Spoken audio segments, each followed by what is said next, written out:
you ready to fill in the final circle of your 7 circles, the people who are your support team? I think that should be a supportive spouse.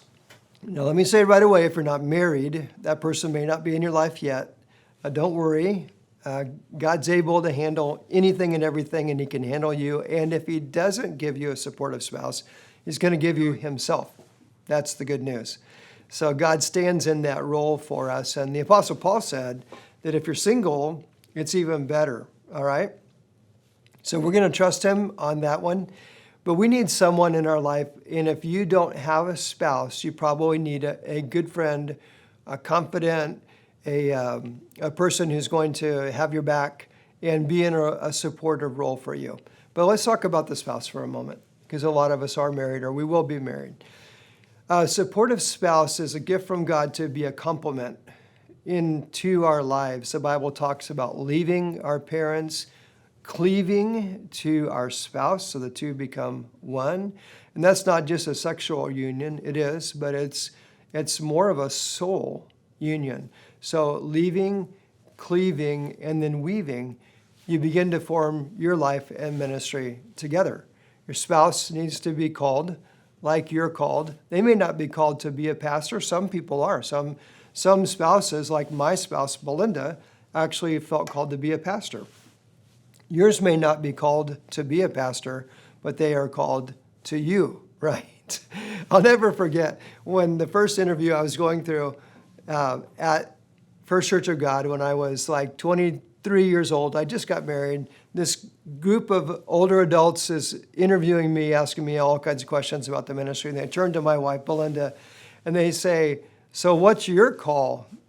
And she says, "I feel called to be Gary's wife." And they said, "Do you feel called to the ministry?" And she said, "I feel called to Gary, and if he's a garbage collector, I'm going to be a garbage collector's wife." And I love that. The irony of that whole situation is she actually is a pastor today and has been for over 40 years, and she was called to ministry, but she got that part right, that we're called to be one.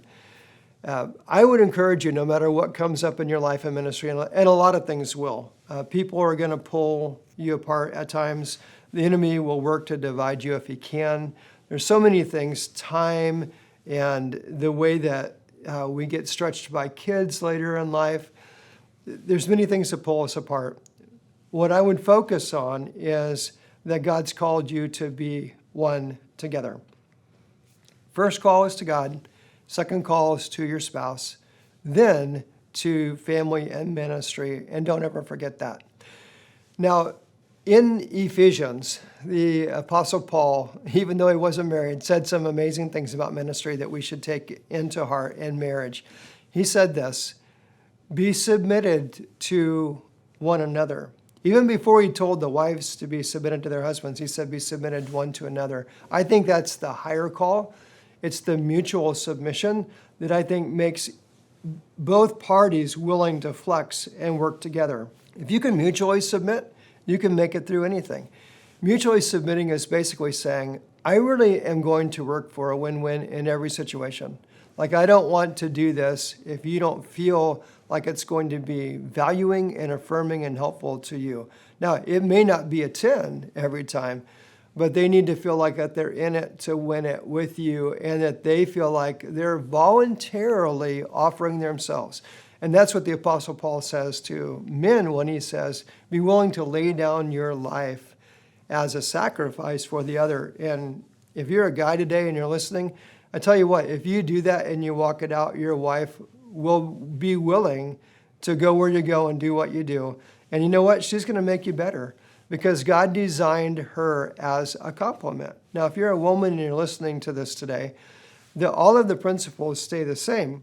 What I want to encourage you to do is think about marriage as ministry, because the two of you actually reflect God to the world. And so your marriage union reflects the kind of relationship God wants to have with his children. And if they can see God in your marriage, then they can believe that God can show up in their lives. So keep that in your mind as you move forward. The seventh circle is a circle where you have a supportive spouse. And when you do, you can say, like I say, 44 years now into marriage, it just gets better. It just gets sweeter. It's not all candy and roses. There's a lot of work to do, but you can grow. God can redeem it. And in the process, you can say, it just gets sweeter, and I want that for you.